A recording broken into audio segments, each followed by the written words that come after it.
Rain hammered against the stained glass windows of Riverside Memorial Chapel.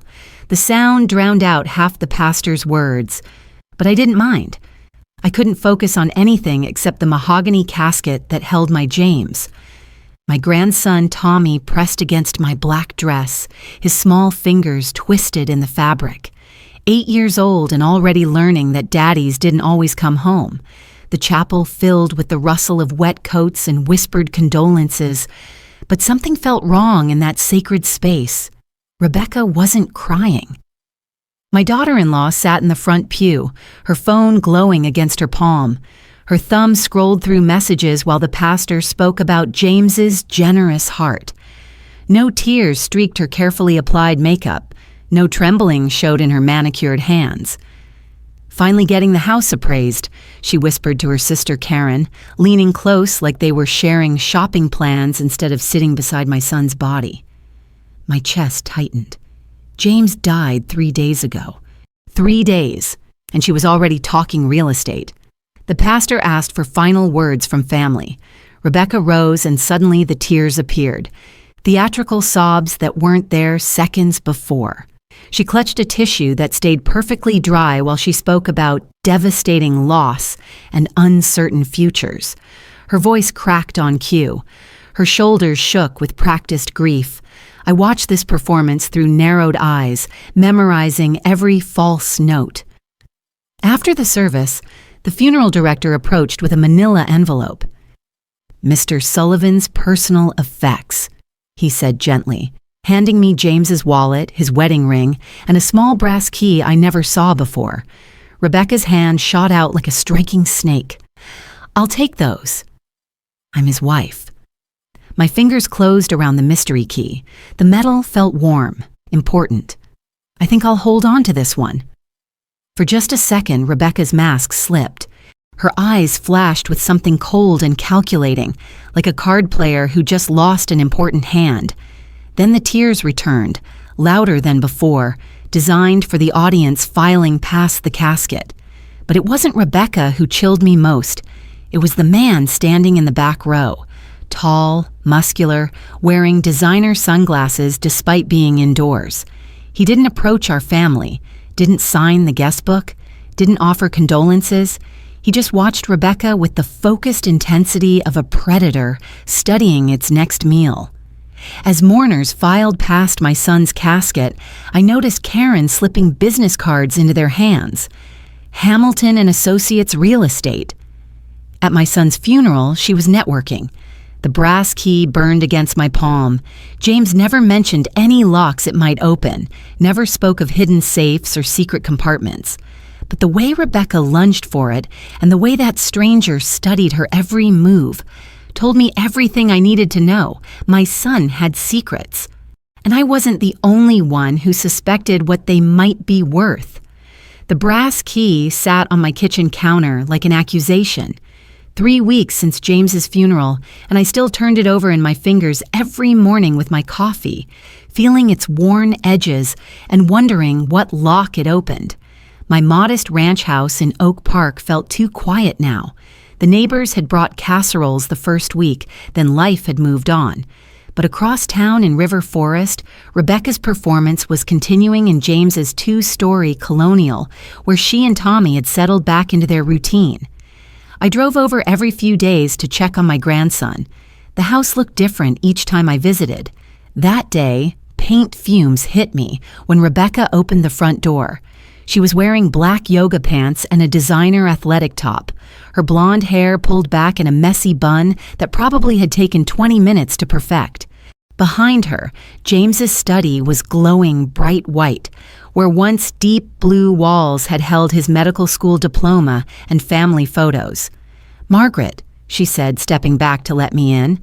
Her voice carried that breathy quality she had perfected since the funeral. "I wasn't expecting you. I wanted to see Tommy."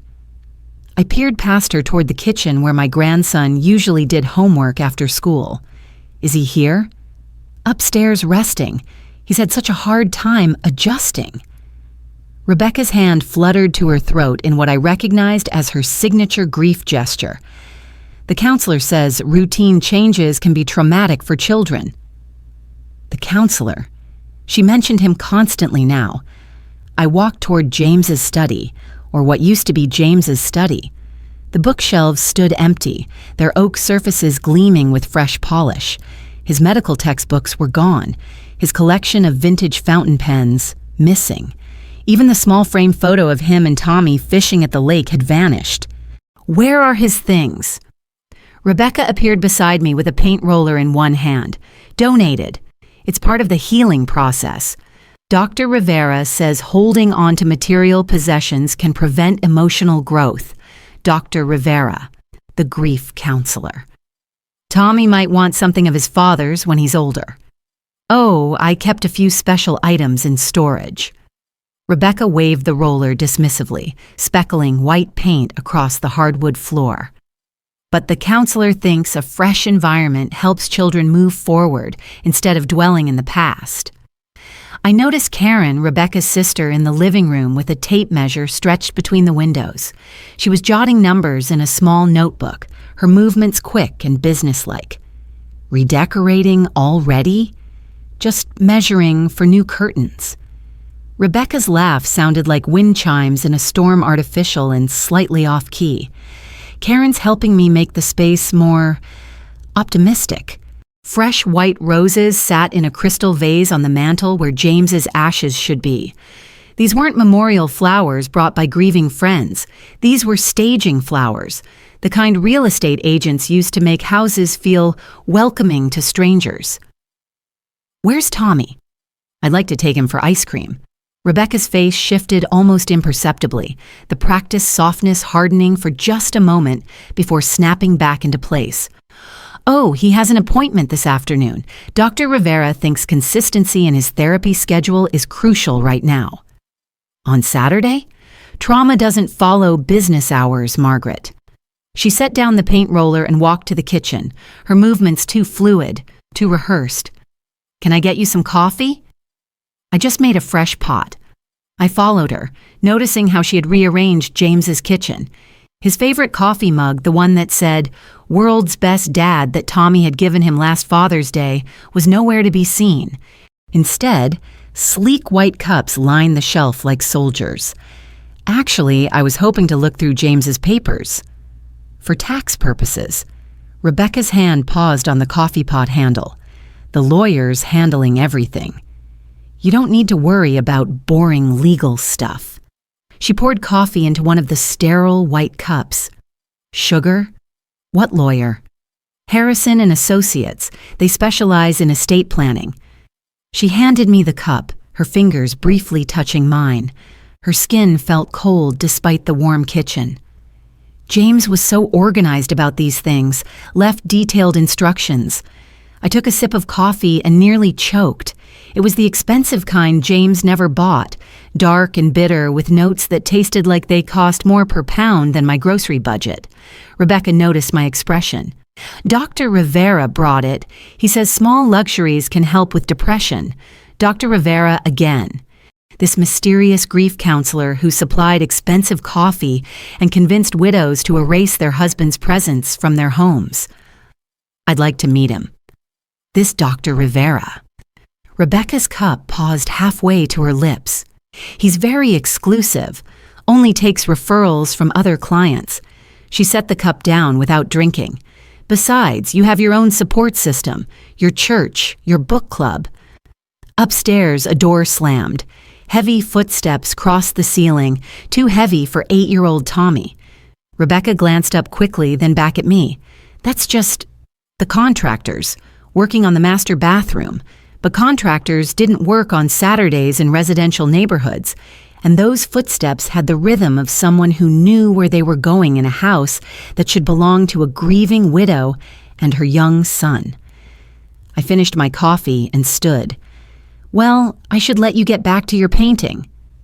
Tell you what, Rebecca said, walking me toward the front door. Next week, when Tommy's feeling better, maybe he can spend the day with you. Would you like that? Of course. She opened the door and sunlight streamed across her face, revealing the faint lines around her eyes that concealer couldn't quite hide. It means so much that you understand how difficult this transition has been. I stepped onto the porch and turned back. Rebecca, at the funeral, there was a man in the back. Tall, dark hair, sunglasses. Do you know who that was? Her face went completely blank for a heartbeat.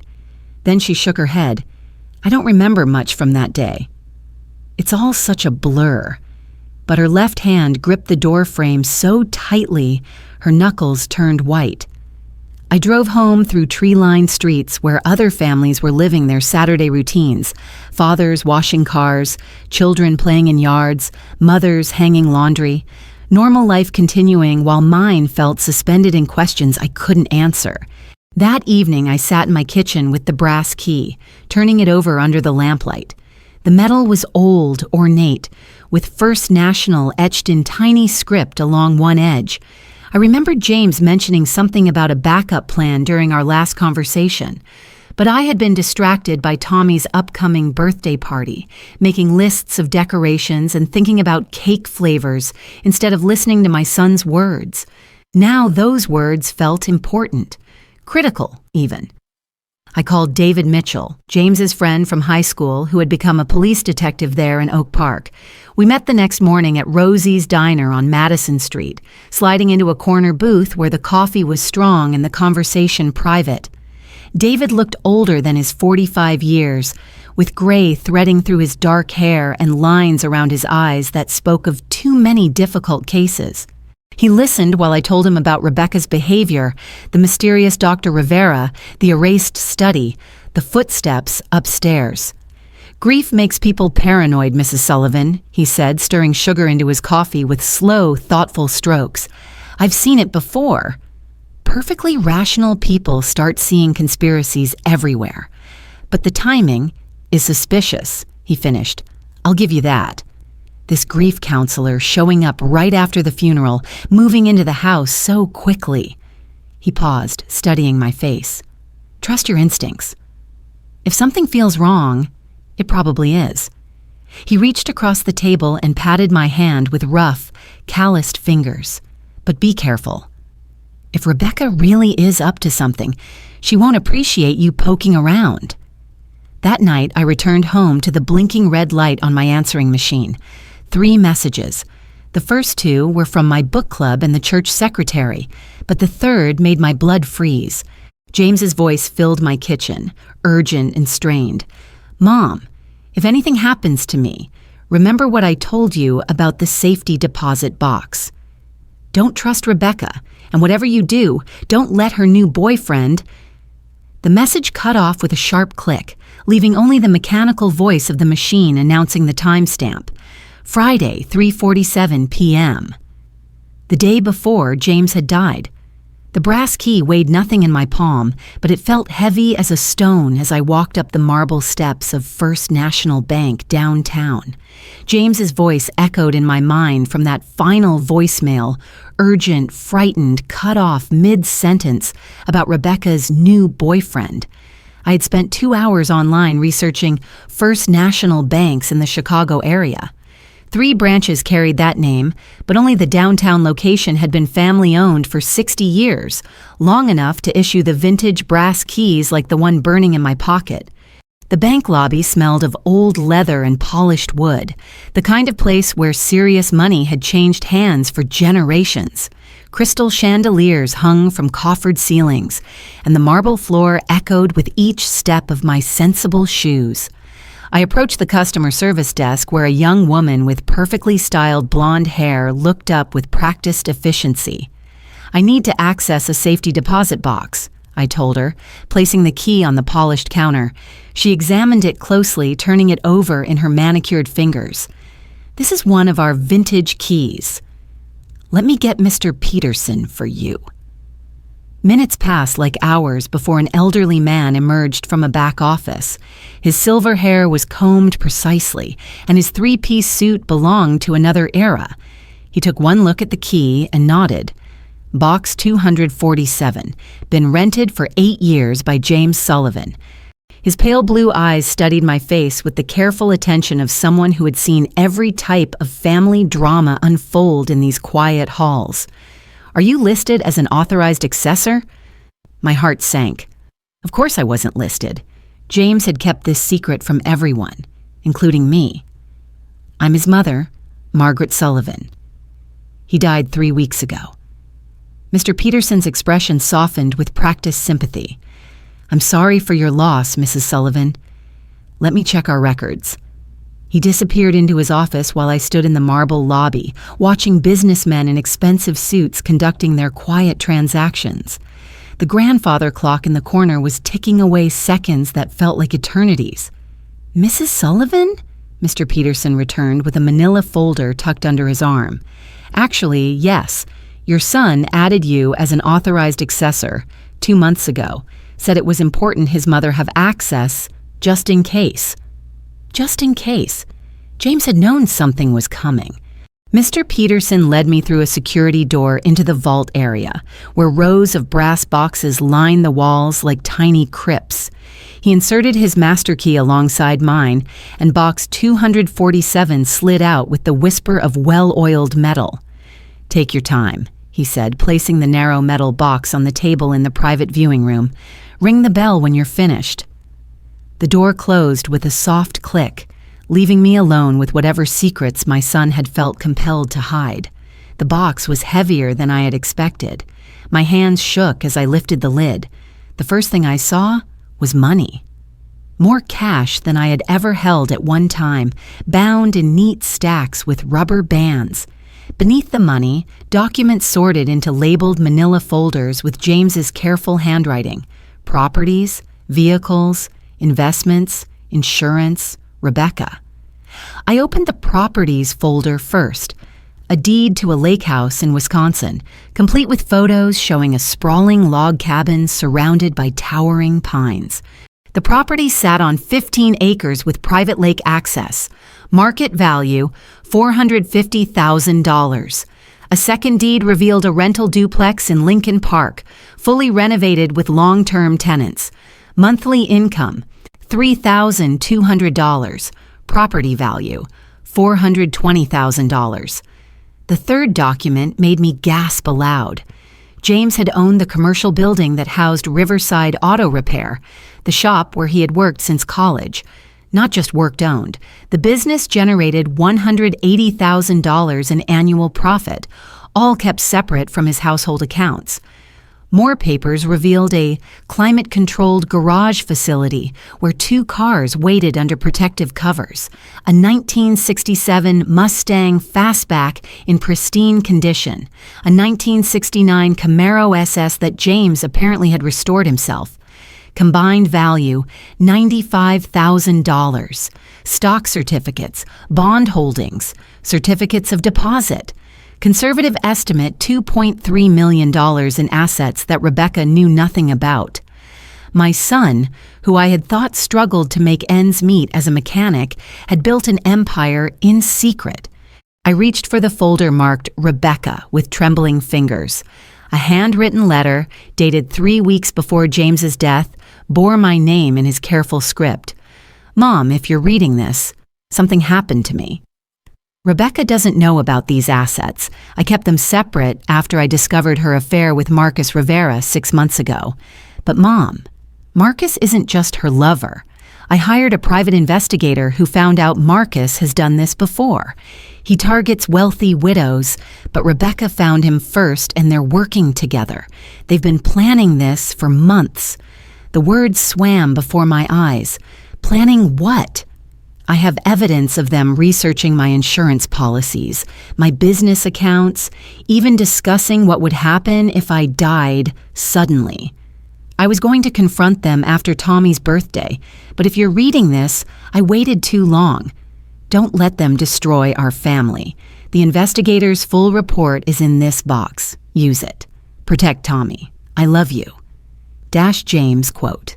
My grief exploded into something harder, colder. Fury.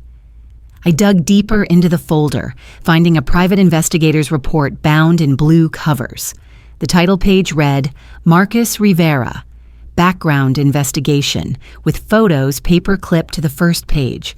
Marcus Rivera, 28, originally from Miami. No legitimate grief counseling credentials. No college degree, no permanent address for the past 5 years. But he had a history. Page after page documented his pattern. 3 previous relationships with recently widowed women, all wealthy, all ending with the women financially ruined while Marcus disappeared with their assets. Patricia Hoffman, 52, St. Louis, lost $340,000 in retirement funds. Linda Chen, 47, Kansas City, lost her late husband's business and family home. Dorothy Martinez, 61, Denver, lost everything. Died by suicide 6 months after Marcus vanished. Dorothy Martinez. Rebecca had kept her maiden name, but I remembered now she had mentioned having a grandmother in Denver who left the family some money. Marcus hadn't targeted Rebecca randomly. She had been already his victim's granddaughter, but the investigator's report revealed something worse. Rebecca had found Marcus first, not the other way around. She had contacted him through his fake grief counseling website and had proposed targeting James after learning about his hidden assets through financial documents she had discovered in his home office. She had known James had money. She had recruited Marcus to help her get it. The next folder contained insurance documents that made my blood freeze. 6 months ago, James's life insurance policy had been increased from $100,000 to $500,000. The application bore his signature, but even I could see it had been forged. The J in James was wrong, too angular for his usual flowing handwriting. Photographs showed Rebecca and Marcus at Mutual Benefit Life Insurance, heads bent over paperwork, her hand guiding his as he was practicing James's signature on scratch paper. They had planned his death, practiced forging his name, researched his assets while sharing his bed and eating at his table. I sat back in the hard wooden chair, surrounded by evidence of conspiracy and betrayal that went deeper than adultery. This had been premeditated theft, murder for money. My James, who trusted everyone, who saw the best in people, who believed his wife loved him, never suspected that the woman sharing his life was plotting to end it. The final documents in the box showed the scope of their research. Printouts of James's bank statements, business records, even medical information about his family history of heart disease. They had known exactly how to make his death look natural, but they had made one crucial mistake. They never found this safety deposit box. I closed the folders and leaned back against the chair, my whole body shaking with rage and grief, and something else. Determination. James had protected these assets for Tommy's future. He had died believing his wife loved him, but he had been smart enough to prepare for the worst. Now it was my job to make sure Rebecca and Marcus didn't win. I pressed the call button, and Mr. Peterson returned within moments. "I'll need copies of everything," I told him, "and I want to know if anyone else has tried to access this box." His eyebrows rose slightly. As a matter of fact, yes. 3 weeks ago, 2 people attempted to access Box 247. They claimed to have a key, but it didn't match our records. "Do you have security footage?" "Of course." He disappeared briefly, returning with a black and white photograph. The timestamp showed 2 days after James's funeral. The image was grainy, but clear enough. Rebecca and Marcus, both carrying small leather pouches that could only contain locksmith tools. They had known about the safety deposit box. James must have mentioned it during one of their private conversations, not knowing he was revealing his final secret to his killers. But they never found the key, because James had given it to me at his funeral, hidden among his personal effects where Rebecca couldn't reach it. My son had protected his family's future with his last conscious act, placing that brass key in my hands while Rebecca was performing her theatrical grief for the crowd. Now I knew why that stranger at the funeral had watched Rebecca with such intensity. Marcus had been already planning his next move, calculating how to access assets he knew existed but couldn't find. I gathered the copied documents into my purse and stood on legs that felt stronger than they had in weeks. James's letter ended with instructions. "Protect Tommy. Use this evidence. Don't let them win." "I wouldn't, my son. I promised you that." The doorbell of James's house rang at exactly 2 o'clock on Saturday afternoon.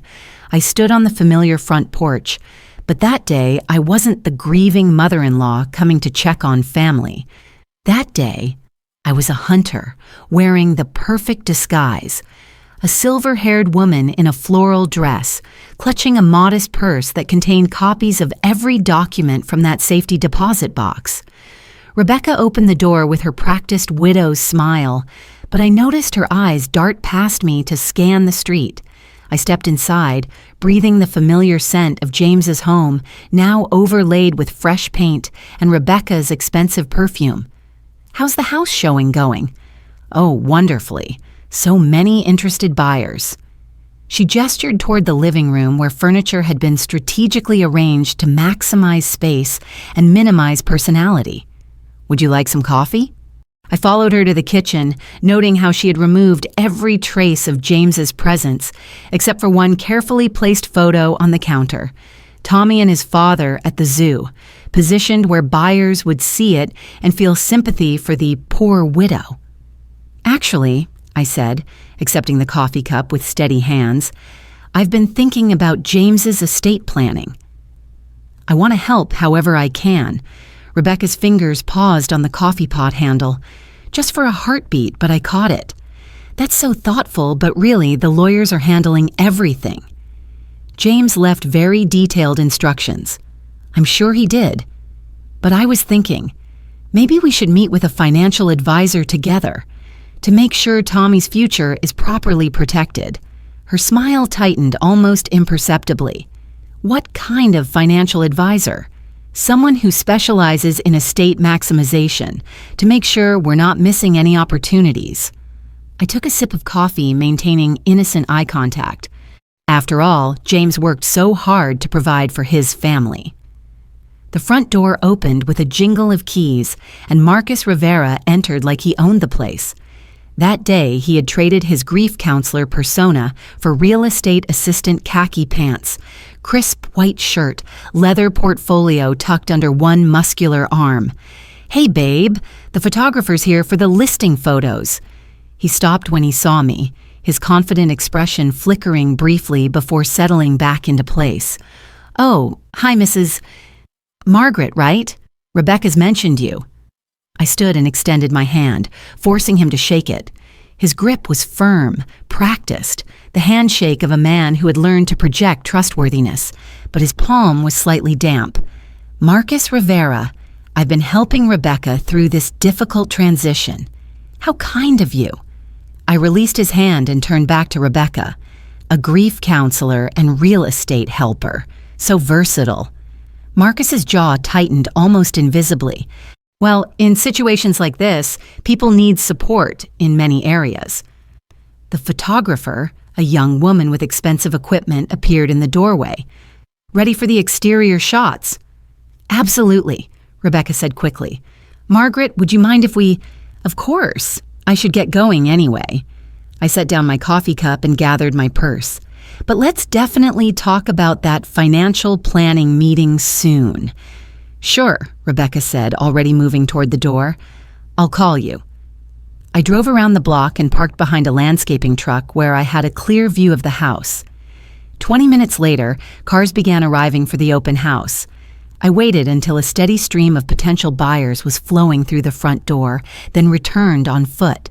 My gray wig and oversized sunglasses transformed me into just another curious neighbor, checking out property values.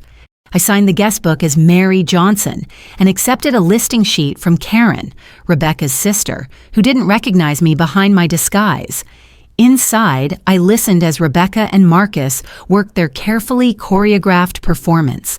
Rebecca was playing the heartbroken widow forced to sell her beloved family home, while Marcus was posing as her helpful brother-in-law, managing the practical details.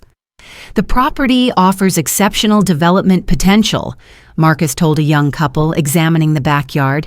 "The adjacent lots have been approved for high-density residential development. Purchase this property now, and you'll have the opportunity to acquire development rights that could triple your investment." I knew those adjacent lots. They belonged to the Kowalski family, who had lived there for 40 years and had no intention of selling. Marcus was lying smoothly, confidently, selling opportunities that didn't exist. Rebecca approached another buyer, dabbing her eyes with a tissue. My late husband loved this house so much, but with just Tommy and me now. She let the sentence trail off, allowing sympathy to fill the silence. "How much are you asking?" the buyer inquired. $850, but honestly, I'd consider less for a quick sale. I just want to start fresh somewhere with fewer memories. $850,000 for a house worth perhaps $650 in that market. But Marcus had convinced buyers they were purchasing development potential worth an additional $200,000. It was fraud. Elaborate, confident fraud. I slipped out through the back door and drove to Tommy's soccer game at Riverside Park. From the bleachers, I spotted Rebecca and Marcus standing apart from other parents, their conversation intense and private. I moved closer, pretending to search for something in my purse while straining to hear their words. "3 serious offers already," Marcus said, his voice low but carrying in the crisp autumn air. "If we price it right, we can close within 2 weeks." "What about Margaret?" Rebecca's voice carried a nervous edge. "She's asking too many questions about estate planning." Marcus's response chilled my blood. "If the old lady becomes a problem, we use the kid. File for custody in Florida, claim she's too old to care for him properly. By the time the court sort it out, we'll be settled in Costa Rica." Costa Rica. They were planning to take Tommy out of the country. "She won't fight for custody," Rebecca protested. "She's just a lonely old woman." Don't underestimate lonely old women with nothing to lose. Marcus's voice carried the weight of experience. They can be surprisingly resourceful when their family's threatened. Tommy scored a goal and the crowd erupted in cheers. I applauded automatically while processing what I had just heard. They weren't just planning theft, they were planning kidnapping. After the game, I drove home and called the private investigator, whose card I had found in James's safety deposit box. Sarah Chen met me at a coffee shop in downtown Oak Park, sliding into the booth across from me with the confident efficiency of someone accustomed to family secrets. "Mrs. Sullivan, I'm sorry for your loss. James was a good man who found himself in an impossible situation. Tell me about Marcus Rivera." Sarah opened a thick manila folder. "He's part of a larger operation. The grief counseling business is a front for identifying vulnerable widows with assets. He has partners in Florida, Missouri, and Colorado running identical scams." She slid photographs across the table. Marcus with different women in different cities, always playing the same supportive, caring role while systematically destroying their financial security. Conservative estimate, they've stolen over $5 million from grieving families in the past 5 years. How do they find their targets? Obituaries, estate filings, insurance claims. They target women who've lost wealthy husbands, then move in fast during the grief period when rational thinking is compromised. Sarah turned to a new section of documents. But Marcus's background gets worse. I found evidence he's been researching cardiac medications for months. My coffee grew cold as she explained. Marcus had visited veterinary websites, researching drugs used to euthanize animals, potassium chloride, specifically a substance that could trigger cardiac arrest and metabolize quickly, leaving minimal trace evidence. 2 weeks before your son died, Marcus purchased potassium chloride from a veterinary supply company in Indiana, used a fake ID, paid cash. The words hit me like physical blows. He murdered James. I can't prove that in court. The medical examiner ruled natural causes, and James did have a family history of heart disease, but the timing, the purchase, the motive. Sarah's voice trailed off. Your instincts were right to be suspicious. She closed the folder and looked directly into my eyes. Mrs. Sullivan, these people are dangerous. Marcus has killed before. I'm certain of it. And Rebecca isn't just a victim anymore. She's become his partner, fully committed to this lifestyle. She's trapped? Maybe she started that way. Marcus has photos of her affair, evidence of her cooperation in the fraud, but now she's addicted to the money, the excitement, the sense of power. That makes her equally dangerous. I drove home through streets lined with autumn leaves, my mind processing everything Sarah had revealed. Marcus wasn't just a con artist, he was a killer. Rebecca wasn't just greedy, she was desperate. And Tommy was caught between them, a pawn in their escape plan. That evening, I called Rebecca with my own carefully planned performance. "I've been thinking about our conversation," I told her, injecting warmth into my voice, "about James's estate and Tommy's future. I'd like to help however I can." "Oh, Margaret, that's so sweet of you." I was thinking, maybe we should meet with a financial advisor together, someone who specializes in maximizing estate value. I have some savings I could contribute to Tommy's education fund. There was a pause. I could almost hear Rebecca calculating the possibilities. "That's incredibly generous. When were you thinking?" "This week, if possible. I want to make sure everything's handled properly before you and Tommy get too settled in your new life." We arranged to meet Wednesday afternoon at a coffee shop in River Forest. I suggested she bring Marcus since he had been so helpful with practical matters. After hanging up, I sat in my kitchen holding the small recording device Sarah had provided. Wednesday's meeting wouldn't be about financial planning. It would be about getting Rebecca and Marcus to confess their plans on tape. I spent Tuesday morning at the Oak Park police station, meeting with Detective David Mitchell to explain what I had discovered. David listened carefully, taking notes, his expression growing more serious with each revelation. "This is complicated, Mrs. Sullivan. The evidence is largely circumstantial. Even the potassium chloride purchase doesn't prove murder. But it proves intent, possibly. But we need more concrete evidence of their current crimes, the real estate fraud, the forged insurance documents, the conspiracy charges." He leaned back in his chair, studying me with the same careful attention he had given to James's friendship 30 years ago. "What exactly are you planning for this meeting?" I showed him the recording device. "Rebecca trusts me. She thinks I'm a harmless old woman who wants to help with Tommy's future. She'll tell me their real plans. And if they become suspicious, then you'll be listening from the parking lot." Wednesday afternoon arrived gray and cold, with the promise of winter in the wind. I dressed carefully, a soft blue sweater that made me look harmless, comfortable shoes in case I needed to move quickly, and the recording device hidden in my coat pocket. The coffee shop buzzed with afternoon conversations as I chose a table near the window. Rebecca arrived first. Her blonde hair perfectly styled, her designer jeans and cashmere sweater projecting casual affluence. Marcus followed 5 minutes later, his confidence filling the small space like expensive cologne. He kissed Rebecca's cheek and settled into the chair beside her, close enough that their knees touched under the table. "Margaret, this is so thoughtful of you," Rebecca began, her voice carrying that practiced warmth. "Marcus and I have been discussing Tommy's future constantly, as you should. James would want his son to have every advantage." Marcus leaned forward, his dark eyes focused intently on my face. "Rebecca mentioned you have some savings you'd like to contribute." "Some. I want to make sure it's invested wisely." I paused, letting them lean in closer. "I also want to understand your long-term plans for Tommy's stability." Rebecca and Marcus exchanged a glance so quick that someone not watching carefully would miss it, but I caught the small nod Marcus gave her. "Well," Rebecca said, her voice dropping to a confidential tone, "we've been thinking about relocating. Somewhere warm, with better opportunities." "Florida?" I asked innocently. "Further south," Marcus said. "Costa Rica, actually.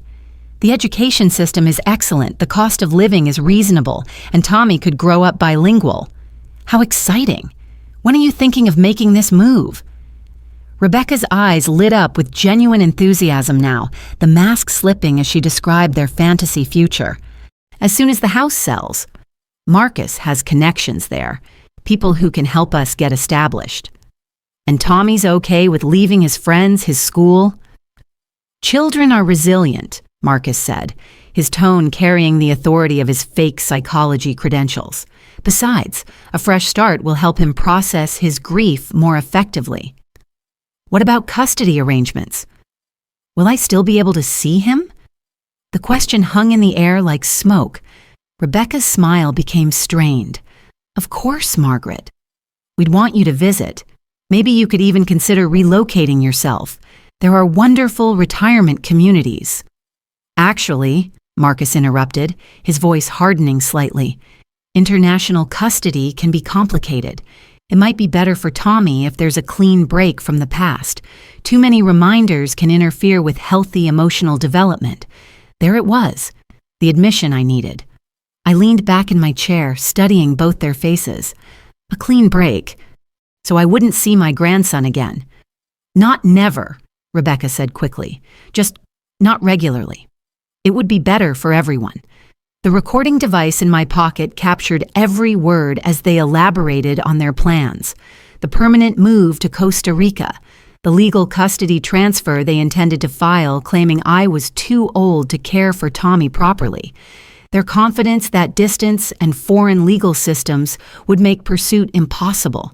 They were so focused on selling me their vision that they didn't notice me checking the time or the way I positioned my purse closer to the edge of the table. It sounds like you've thought of everything, I said finally. Marcus smiled with the satisfaction of a predator who believed his prey was captured. We have. Rebecca and Tommy deserve a secure future, and I'm committed to providing that. I stood slowly, gathering my purse and coat. Well, this has been very enlightening. So you'll help with Tommy's education fund? Rebecca asked eagerly. I'll certainly consider it. I buttoned my coat carefully, buying time to ensure the recording device had captured everything. Let me think about what you've told me. Outside, the autumn wind cut through my sweater as I walked to my car. 3 blocks away, I spotted Marcus's black Jeep pulling out of the coffee shop parking lot, following at a distance that would be subtle if I weren't watching for it. He knew I was investigating them. The careful distance he maintained told me he was experienced at surveillance, probably learned the skill from years of stalking vulnerable women. I drove the speed limit, taking a circuitous route through Oak Park's tree-lined streets, while Marcus's headlights stayed exactly 4 cars behind me. When I finally pulled into my driveway, he drove past without slowing, but I caught a glimpse of his face in the streetlight.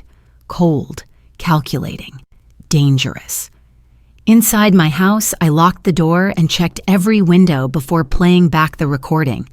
Their voices filled my kitchen with plans to steal my grandson, sell property that wasn't theirs, and disappear into a country that wouldn't extradite them for murder. But they had made one crucial mistake. They had underestimated the resourcefulness of a lonely old woman with nothing left to lose. The next day, Detective Mitchell and I would present this evidence to the district attorney. But that night, I sat in James's childhood bedroom looking at photos of him and Tommy, and I made a promise to my son. Marcus Rivera thought he was hunting me now, following my car and planning my elimination. But he was wrong about who was the predator and who was the prey. The hunt was just beginning, and I knew exactly how it was going to end. The law office of Harrison and Associates sat in a renovated Victorian mansion on Lake Street, its burgundy carpet and mahogany furniture speaking of old money and older secrets. I climbed the stairs to the 2nd floor, my hand gripping the brass banister while my mind was replaying Marcus's voice from the previous night's recording. Help James along with his heart condition. Murder. The word echoed in my head with each step. Mr. Harrison greeted me at his office door, a distinguished man in his 70s with silver hair and wire-rimmed glasses that caught the morning light streaming through tall windows. His handshake was firm, reassuring, the grip of someone who had guided families through their darkest hours for 50 years. Mrs. Sullivan, please accept my condolences. James was a remarkable young man. I settled into the leather chair across from his antique desk, surrounded by law books that seemed to hold the weight of justice itself. Mr. Harrison, I need to understand something about James's will. His eyebrows raised slightly. Of course. Though I'm surprised Rebecca hasn't discussed this with you already. Rebecca says James died without a will. The silence that followed was so complete I could hear the grandfather clock ticking in the corner. Mr. Harrison removed his glasses and polished them with deliberate care, buying time to choose his words. Mrs. Sullivan, that's simply not true. James updated his will 6 weeks before his death, one of the most comprehensive estate plans I've ever drafted. The room spun slightly. What does it say? Harrison opened a thick file drawer and withdrew a manila folder marked Sullivan James Michael. The will was 23 pages long, bound in blue covers with James's signature bold and clear on every page. Everything goes into a trust for Tommy's education and future, with you as sole trustee. Rebecca receives the marital home and a modest annual allowance of $30,000, but only as long as she remains Tommy's primary guardian within the continental United States. My hands shook as I absorbed the implications. If she takes Tommy out of the country, she loses everything. James was very specific about that provision. Harrison turned to another section of the file, but there's more. Rebecca came to see me last week, claiming this will is forged. She's threatening to contest it in court, which could tie up the estate for years. On what grounds? She says James's signature looks different, that his mental state was compromised by stress. She's even hired a handwriting expert. Harrison's voice carried decades of experience with family disputes. Mrs. Sullivan, I have to ask, do you believe Rebecca has legitimate concerns about this will? I thought of the forged insurance documents in James's safety deposit box, Rebecca's practice signature copying. No, I think she's learned how to challenge handwriting authenticity because she's become an expert at forgery herself. Over the next hour, Harrison explained the legal battlefield Rebecca and Marcus were preparing. Contested wills could drag through probate court for years, bleeding money in legal fees while giving them time to liquidate assets and disappear. But James had anticipated this too. Hidden within the will's complex language was a provision that if Rebecca challenged the will or attempted to remove Tommy from Illinois without court approval, her annual allowance was revoked permanently and her guardianship rights transferred immediately to me. Your son was planning for war, Mrs. Sullivan. He just died before he could fight it. I left Harrison's office and drove directly to the Oak Park police station, where Detective David Mitchell was waiting with a stack of reports and a grim expression. The gym footage is troubling, he said, spreading photographs across his desk. Marcus Rivera signed into Fitness First at 6:47 a.m., the morning James died. His key card shows him accessing the locker room area where James kept his protein supplements. The security camera stills showed Marcus moving through the gym with purposeful efficiency, carrying a small black bag that he hadn't had when he entered. He told Rebecca he was in Milwaukee that day for a client meeting. But his cell phone pinged towers in River Forest all morning. David slid another photo across the desk. This is from the parking lot camera. Marcus leaving the gym at 7:23 a.m., 30 minutes before James arrived for his usual workout. The timeline formed like a noose tightening around Marcus's alibi. He had had access, opportunity, and the knowledge that James always drank his pre-workout protein shake in the same routine. What about the potassium chloride? Tasteless, odorless, dissolves completely in liquid. In the right dosage, it causes cardiac arrest within minutes. The body metabolizes it quickly, making detection difficult unless you know exactly what to look for. David leaned back in his chair, his expression troubled. The medical examiner is reviewing James's toxicology results, but it's been 6 weeks. Even if we find traces, proving murder in court will be challenging. That afternoon, I returned home to find my mailbox broken, its metal door hanging askew. Bills and catalogs were scattered across my front yard like fallen leaves, but nothing appeared missing. Inside my house, I noticed small changes. The kitchen drawer where I kept important papers was slightly open. My bedroom closet had been searched, clothes pushed aside, boxes moved. But whoever had done this was professional, careful not to leave obvious evidence of intrusion. The message was clear. Marcus knew I was investigating him. My phone rang at 6 p.m., just as I was heating soup for dinner. Rebecca's number appeared on the caller ID. "Margaret, I'm worried about you. Marcus mentioned you seemed upset after our coffee meeting." I pressed record on the device Detective Mitchell had provided. "I'm fine, dear. Just processing everything you told me about Costa Rica. Well, that's why I'm calling. Marcus thinks you might be feeling overwhelmed by all the changes. He suggested you might benefit from talking to someone professional." "You mean a psychiatrist?" "A grief counselor, someone who specializes in helping elderly people adjust to loss and reality." The implication hit like a slap. They were building a case that I was mentally unstable, setting up their claim that I was unfit to care for Tommy. That's very thoughtful, but I'm managing just fine. "Are you, though? Marcus said you've been asking a lot of questions about James's finances, estate planning. Sometimes grief can make people paranoid, you know." Her voice carried that practiced concern, the tone of someone who had rehearsed this conversation.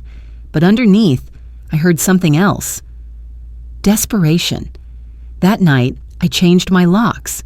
The locksmith, a burly man named Pete who had lived in Oak Park for 30 years, installed deadbolts on both doors and reinforced the window latches.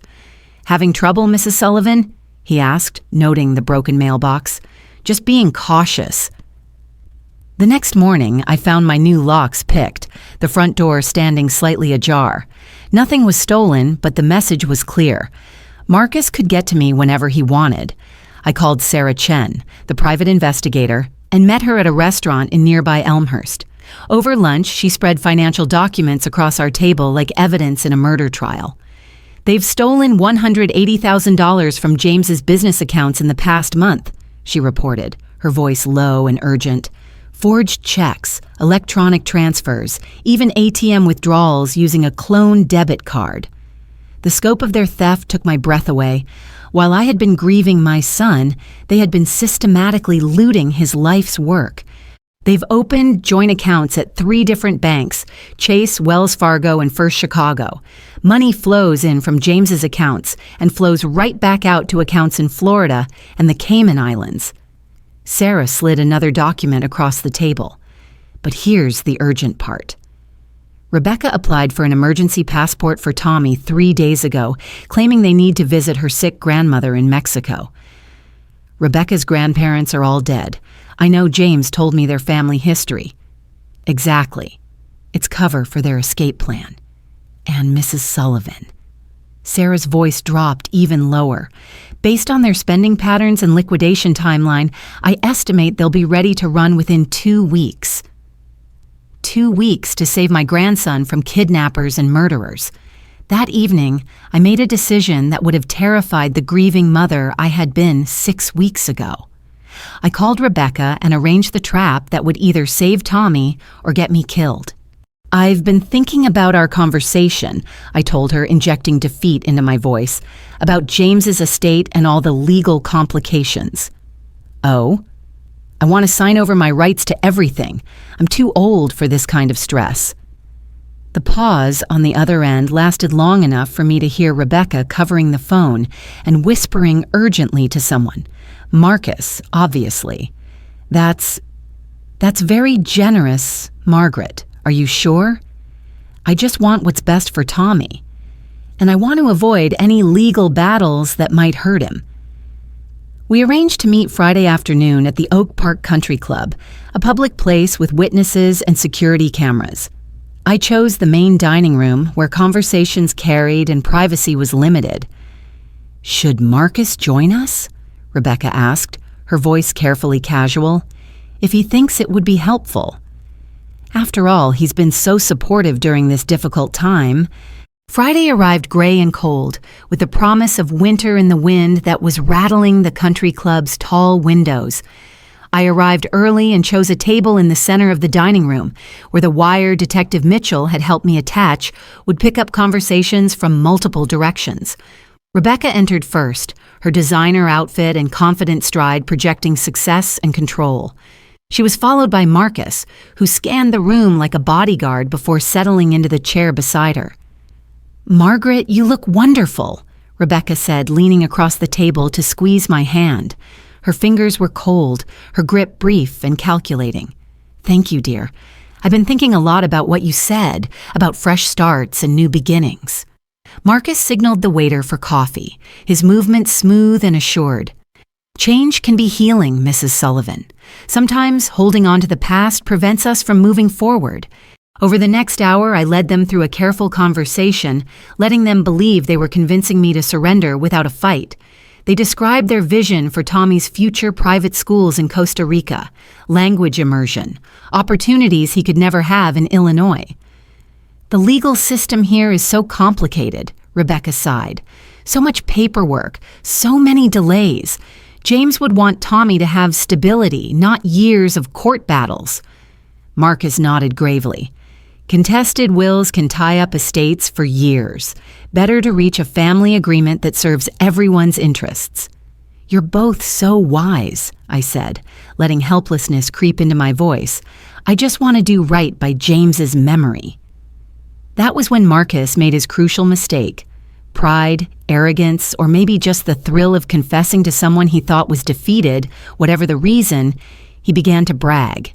"James was lucky to have people who cared about his future," Marcus said, his voice dropping to a confidential tone. "Some people, well, let's just say some people wait too long to secure their family's interests." "What do you mean?" Marcus glanced around the dining room, then leaned closer. "Your son was a good man, but he was naive about certain things. Financial planning, for instance. He didn't understand how quickly health problems can affect someone with his genetic predispositions." The wire captured every word as Marcus described how stressful situations could trigger cardiac episodes in people with family histories of heart disease, how natural supplements could sometimes interact with existing conditions in unexpected ways. Rebecca joined in, her confidence growing as she believed she was convincing me. They admitted to the affair, the forged insurance documents, their plans to liquidate James's assets and relocate permanently to Central America. "Tommy will have such opportunities there," Rebecca said, her eyes bright with greed disguised as maternal love. "Better weather, better schools, better prospects. And you'll visit us, of course," Marcus added with a smile that didn't reach his eyes. "Costa Rica has wonderful retirement communities." The conversation continued for 90 minutes, with them growing bolder and more detailed in their confessions. They described the timeline for selling the house, liquidating investments and transferring custody before anyone can interfere with what's best for Tommy. Most damning of all, Marcus bragged about how easy it had been to help James along with his heart condition, how a few supplements added to someone's pre-workout routine could create the perfect storm for cardiac arrest. "Sometimes," he said with the satisfaction of someone who believed he was untouchable, "the best solutions are the simplest ones." I excused myself to visit the restroom, leaving my purse on the table so the wire continued recording. As I walked past their table on my return, I heard Marcus on his phone, his voice urgent and cold. "Change of plans." "The old bitch knows too much. We need to move tonight, all of it." My blood froze as I realized what he meant. They weren't just planning to flee with Tommy. They were planning to eliminate the only witness who could connect them to James's murder. I returned to the table with my hands steady and my voice calm, but inside, every instinct was screaming danger. Marcus ended his call and smiled at me with the practiced warmth of a predator who had chosen his next victim. "Well, Margaret, shall we make this official? Sign the papers and put all this legal uncertainty behind us?" I gathered my purse and coat, moving slowly like the harmless old woman they believed me to be.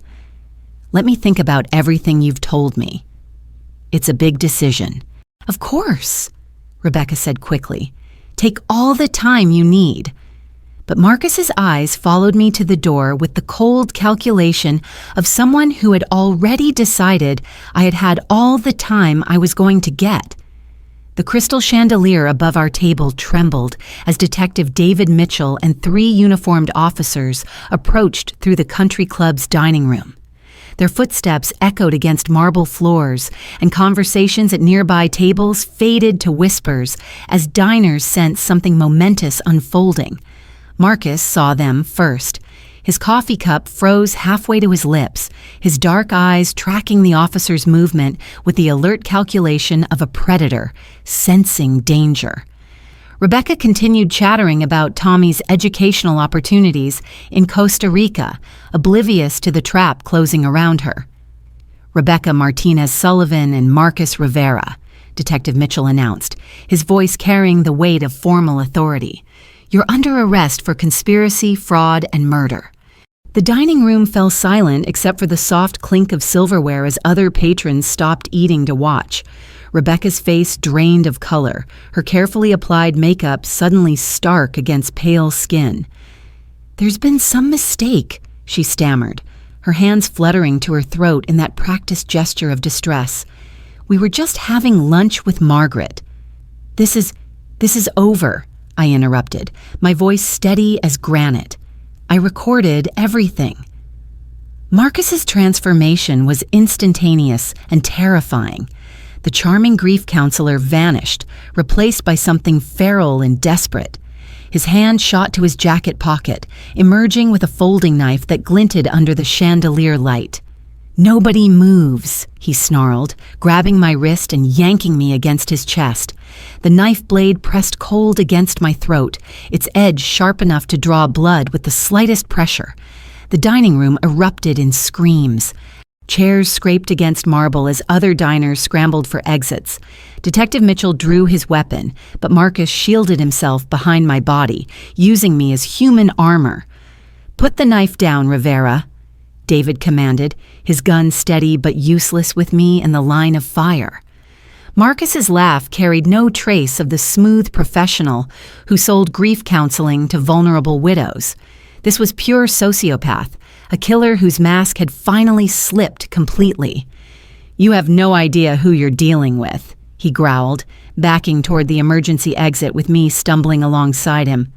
"I've done this before." "Dorothy Martinez in Denver, you remember her, don't you, Rebecca? Your grandmother?" Rebecca's gasp cut through the tension like a blade. "You said she had a stroke. I helped her have a stroke, just like I helped your precious James have his heart attack." Marcus's grip tightened on my arm, his muscles corded with desperate strength. Potassium chloride is a beautiful thing. Tasteless, odorless, completely undetectable once the body metabolizes it. Detective Mitchell edged closer, his weapon trained on Marcus's exposed shoulder. "Keep talking, Rivera. Tell us exactly how you killed James Sullivan." Pride, arrogance, the fatal flaw that destroys so many criminals. Marcus couldn't resist bragging about his cleverness. The bastard was getting suspicious, he spat, his knife hand trembling with rage or adrenaline. Started asking questions about Rebecca's phone calls, checking bank statements. He was going to ruin everything, so I gave nature a little push. How? His pre-workout supplement. Every morning, same routine, same protein shake. 20 milligrams of potassium chloride mixed into his powder. Triggered massive cardiac arrest during his workout. Marcus's voice carried the satisfaction of someone who believed he had committed the perfect crime. Natural causes, family history of heart disease. No investigation needed. The wire hidden in my coat captured every word of his confession. But more importantly, so did the phones held by terrified diners who had been recording this entire scene. Marcus's murder confession would be on social media within minutes, spreading across the internet faster than any lawyer could contain it. "You killed my son," I whispered, my voice carrying decades of maternal fury compressed into 4 simple words. "Your son was an obstacle. Obstacles get removed. That was when Rebecca broke completely. Faced with armed police and her partner's public confession, she abandoned any pretense of loyalty or love. "He forced me," she screamed, pointing at Marcus with a shaking finger. "He threatened to kill Tommy if I didn't cooperate. He has photos of me, evidence of the affair. He said he'd destroy my reputation and take my son away." Marcus's grip loosened slightly as he turned to stare at Rebecca in disbelief. "You lying bitch. This was your idea from the beginning." "That's not true. I never wanted anyone to get hurt. But I had the recordings. Hours of conversations where Rebecca had eagerly planned their Costa Rica escape, calculated James's life insurance value, and researched how to challenge his will. Her performance now rang hollow against the evidence of her willing participation. "Marcus Rivera," Detective Mitchell announced as backup officers surrounded us, "you're under arrest for the murder of James Sullivan, conspiracy to commit fraud, and aggravated kidnapping." The knife blade pressed deeper against my throat as Marcus realized his situation was hopeless. Sirens wailed outside as more police arrived, their red and blue lights painting the dining room windows in urgent colors. "You think this ends here?" Marcus snarled. "I have partners in 3 states. This operation is bigger than you can imagine." But he was wrong. As handcuffs clicked around his wrists, after Detective Mitchell finally got a clear shot and tackled him away from me, I learned that Sarah Chen, my private investigator, had been working with the FBI for weeks. Federal agents were simultaneously raiding locations in Florida, California, and Missouri, arresting Marcus's network of widow-targeting criminals. His fake grief counseling business was the tip of an iceberg that stretched across state lines, targeting vulnerable women from coast to coast. Agent Patricia Walsh, a stern woman in her 50s with graying auburn hair, explained the scope of their investigation as paramedics checked the shallow cut on my throat. "We've been tracking this operation for 18 months, she said, her voice crisp with professional satisfaction. "Marcus Rivera and his associates have stolen over $5 million from grieving families. Your evidence was the final piece we needed to bring them all down." Rebecca sat in handcuffs at a nearby table, her designer outfit wrinkled and her mascara streaked down her cheeks. She kept repeating the same phrases. "I never wanted anyone to die," and "I was protecting Tommy," and "Marcus said he'd hurt my son." But the recordings didn't lie. They captured her laughing about James's insurance money, planning their Costa Rica escape, and discussing how to eliminate me as a problem. She had never been a victim. She had been an eager accomplice who recruited Marcus to murder her husband. "Where's Tommy?" I asked Agent Walsh, sudden panic cutting through my relief at their capture. "Safe."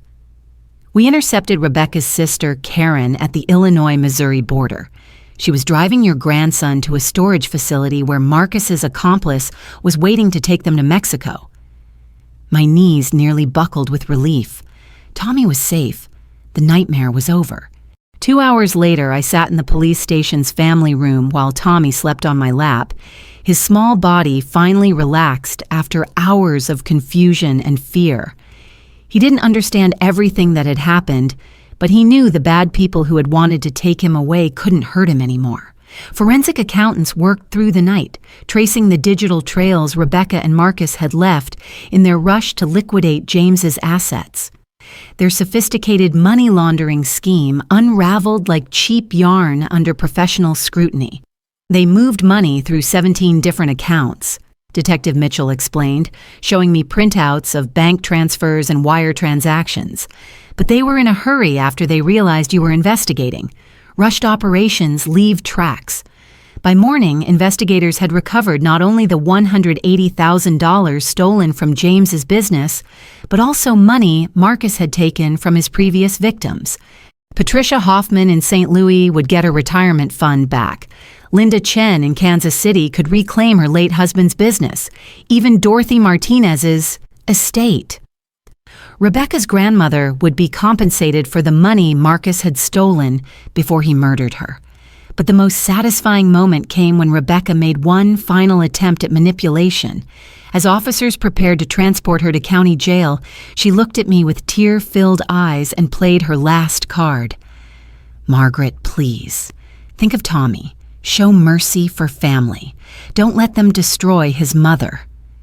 I stood slowly, my back straight and my voice carrying the authority of a woman who had survived the worst betrayal imaginable. "You stopped being family the day you decided my son had to die." The words hit her like physical blows. Her face crumpled, and for the first time since James's funeral, her tears appeared genuine, not from grief or remorse, but from the recognition that her performance had finally failed. As the police car carrying Rebecca and Marcus disappeared into the night, Agent Walsh handed me a thick manila folder. "Rivera's apartment," she explained. "We found detailed files on 12 other potential targets, wealthy widows he was researching for future operations." I flipped through the files, seeing photographs of grieving women who had had no idea they were being stalked by predators. Birth certificates, financial records, family information, everything Marcus had needed to identify vulnerable targets and plan their destruction. "How many families do you think we saved?" I asked. "Dozens, maybe hundreds. Operations like this spread through word of mouth, targeting referrals and recommendations. By cutting off the head of this snake, we've prevented years of future crimes." Tommy stirred in my arms, mumbling something about his daddy in his sleep.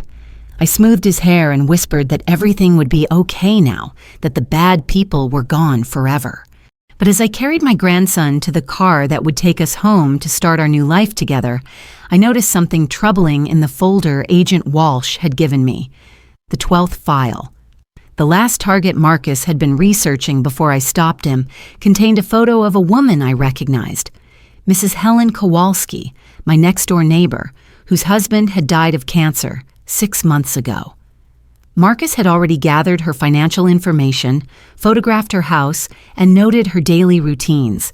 He had been planning to move on her next, probably after returning from Costa Rica with his stolen millions.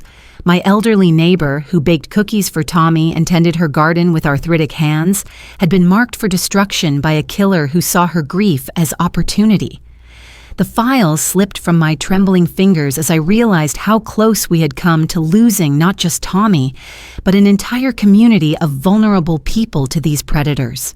The gavel struck the judge's bench with the finality of thunder.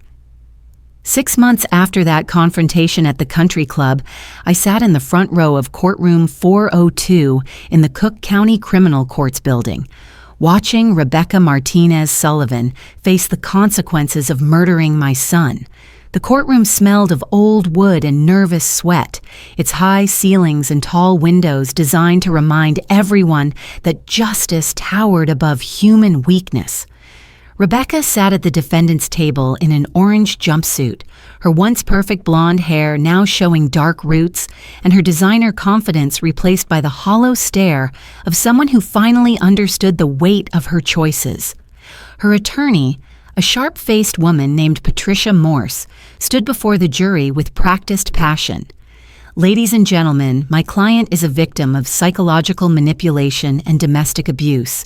Marcus Rivera isolated her, threatened her child, and coerced her into participating in crimes she never would have committed on her own." I watched Rebecca's performance as Morse described her as a frightened mother protecting her child from a dangerous man. Rebecca dabbed her eyes with tissues, her shoulders trembling with calculated vulnerability. Even now, facing 25 to life, she was still acting. But prosecutor Amanda Walsh had different evidence to present. She approached the jury box with a tablet computer, her voice clear and unwavering. "The defendant wants you to believe she was coerced. Let me show you text messages she sent to Marcus Rivera on the night her husband died." The messages appeared on the courtroom's large screen, Rebecca's own words condemning her. It worked perfectly. He never suspected anything. Now we can finally start our real life together. I'll get the champagne. Another message, sent 2 hours after James was pronounced dead. Called the insurance company. They said processing should take 3 to 5 business days. Can't wait to celebrate properly. Rebecca's face crumpled as her celebration of my son's murder filled the courtroom. The jury members shifted uncomfortably, their expressions hardening as they saw her true nature.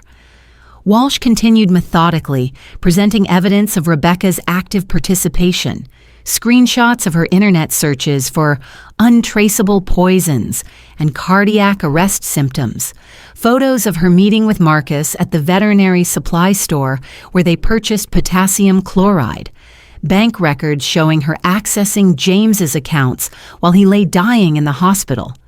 This defendant didn't just participate in her husband's murder. She planned it, celebrated it, and profited from it. The trial continued for 3 weeks, with Rebecca's defense growing more desperate each day. They claimed the text messages were taken out of context, that the bank records showed legitimate access, that her internet searches were innocent curiosity. But the evidence formed an unbreakable chain, linking her to every aspect of the conspiracy. When they called me to testify, I stood slowly and walked to the witness stand with steady steps. 6 months ago, I had been a confused, grieving mother-in-law they thought they could manipulate. That day, I was a woman who had fought killers and won. "Mrs. Sullivan," Prosecutor Walsh began gently, "please tell the jury about your relationship with your son James."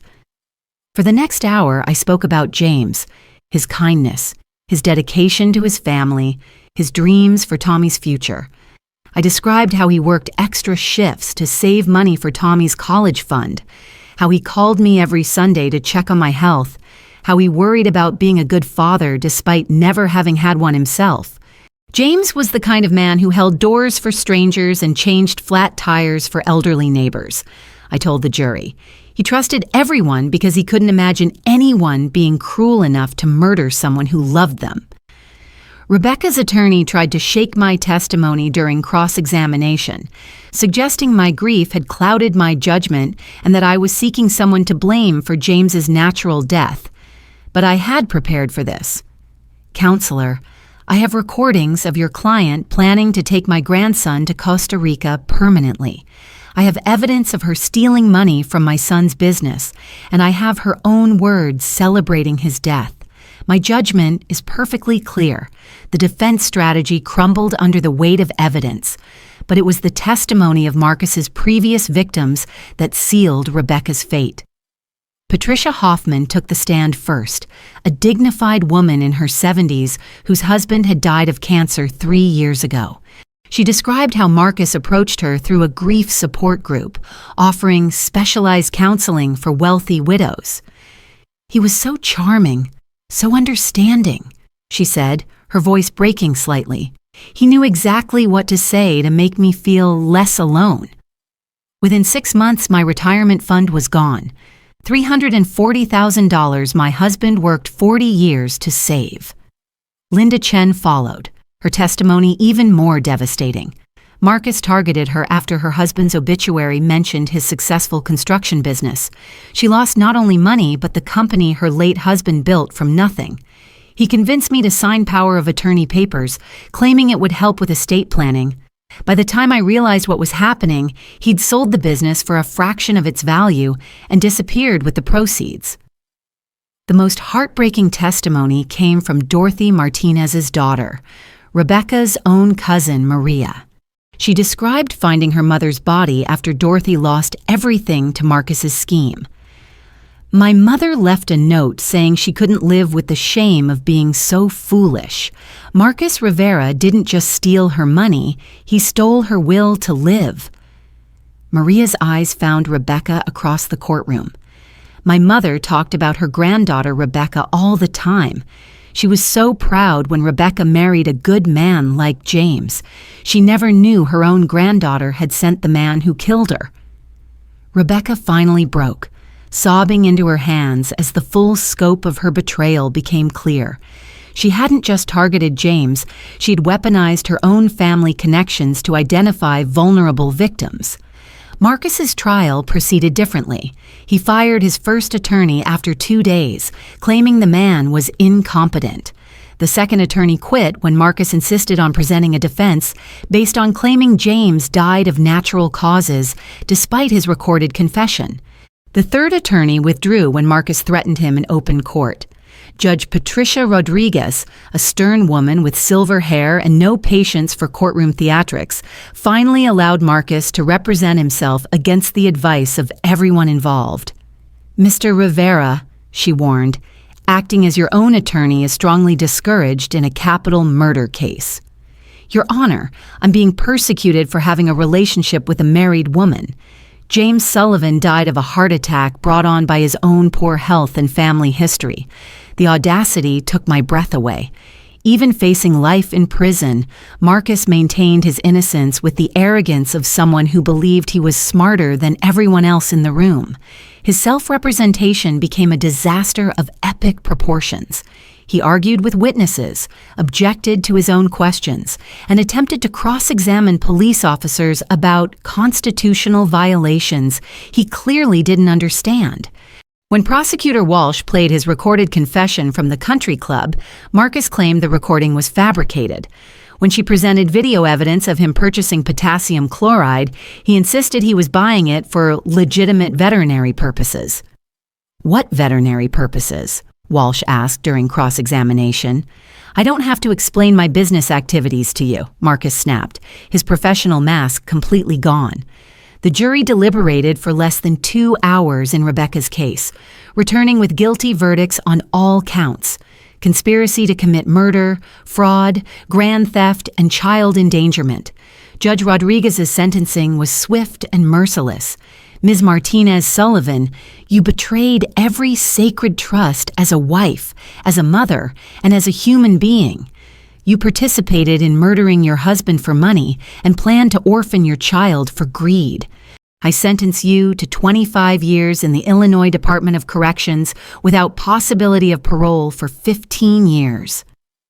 The gavel struck, and Rebecca collapsed as bailiffs approached with handcuffs.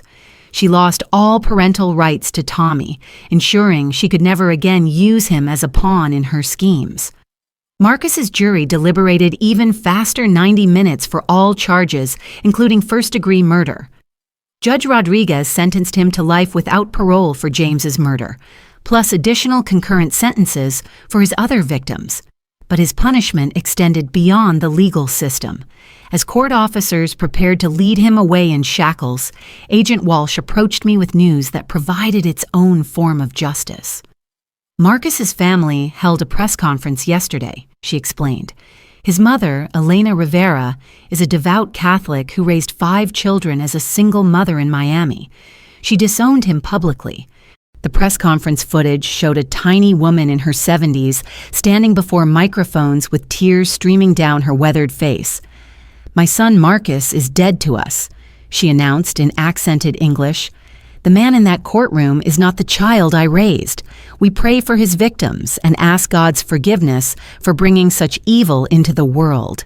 The financial restitution provided another layer of justice.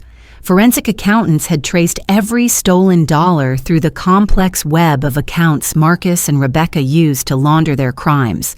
Their seized assets, including money hidden in offshore accounts, were distributed proportionally to their victims. Patricia Hoffman got her retirement fund back. Linda Chen reclaimed her late husband's business through insurance settlements. Dorothy Martinez's estate received compensation that would help fund grief counseling for other elderly victims of financial fraud. I used James's recovered assets to establish the James Sullivan Foundation for crime victims, providing legal assistance and financial support for families targeted by predatory criminals. The Foundation's first initiative partnered with the FBI to create educational programs warning vulnerable populations about widow-targeting scams. As court officers prepared to transport Marcus to his permanent home in maximum security prison, he turned to look at me one final time. His dark eyes burned with pure hatred, the mask of charm and false empathy completely abandoned. I met his gaze steadily, feeling James's presence like a warm hand on my shoulder. "You lost," I told him quietly, my voice carrying across the courtroom's sudden silence. Evil always loses in the end. Marcus's face contorted with rage as reality finally penetrated his arrogance.